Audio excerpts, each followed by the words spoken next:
Second quarter earnings season set to kick off later this week, and the forecast is rather bleak. Wall Street expects earnings to decline for a third straight quarter.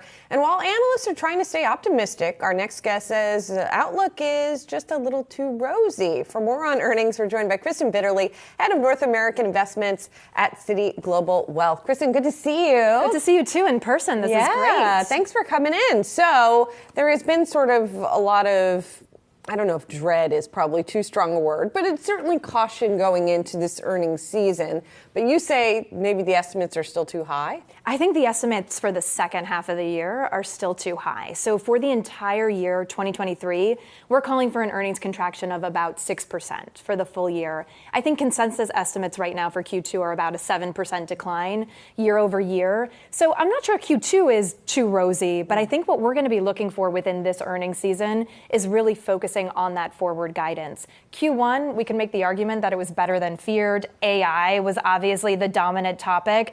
And so now it's not just about Q2 earnings, but how are these executives preparing for what are going to be higher for longer interest rates and obviously contracting economic conditions. How do you imagine that executives might try to get ahead of this? And is there kind of a key theme that could emerge? Yesterday, when we were having this similar discussion, it was talk about resiliency that we could expect this earnings season from executives that are talking about their own customers and consumers. So what could a theme like that be? I think there's going to be a couple of key themes. One is going to be the health of the consumer and looking to various sectors as to how is the consumer overall. We kick off with financials. We're looking for that out of financials to give some of those data points around consumer spending, continued spending, credit card balances, and that type of data. I think the second thing, free cash flow generation and the strength of your balance sheet. If we are in a higher interest rate environment for longer, it doesn't mean you can't be profitable. It just means it's more challenging to be profitable. So there's going to be, I think the winners are going to be those strong free cash flow generators. And then I think the other theme that's going to dominate is this concept of a rolling recession. That this idea that, yes, we can talk about the economic recession, but when it comes to the different sectors, they're experiencing profits recessions at different times. And I think that's something that we're going to have to get comfortable with, not just this earnings season, but actually throughout the rest of this year.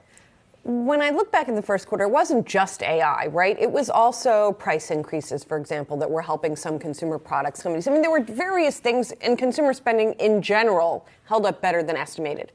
What really changes in the second half of the year? Is it rates? Is there something else that is going to tip those earnings into the more solidly negative column? I think in Q1 earnings, or Q4, I should say, Q4 of last year, and then looking at Q1 earnings, a lot of the expectation was that we would see a recession in the first half of the year. I think a lot of strategists came into this year with that belief, and that there was a lot of cuts priced in to the second half of the year.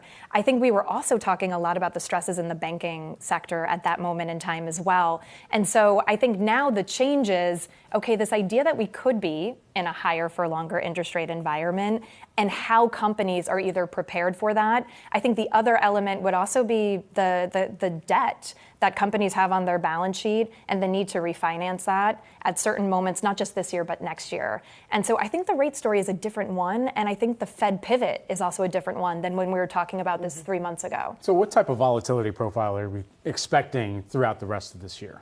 I would expect, look at volatility. It's been so low, right? So the VIX touched, 1290? So that's, at a 13 handle, that's extremely low volatility. We're back up around, 15 today. So still very muted volatility relative to what we would expect would be the norm.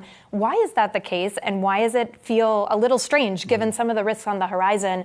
I think all of this is due to investor positioning. When you look at the cash on the sidelines, and when I say cash, I'm talking about capital that has come into T-bills, capital that has come into money market funds. One of the major stories from an investor standpoint is all of those flows into cash and cash equivalents. And so if you have a lot of people positioned on the sidelines, you still have some pretty high levels of bearish positioning. Then in terms of the volatility that we see, could we see some spikes? Absolutely. But I think would we see massive drawdowns in equities? We're not anticipating that.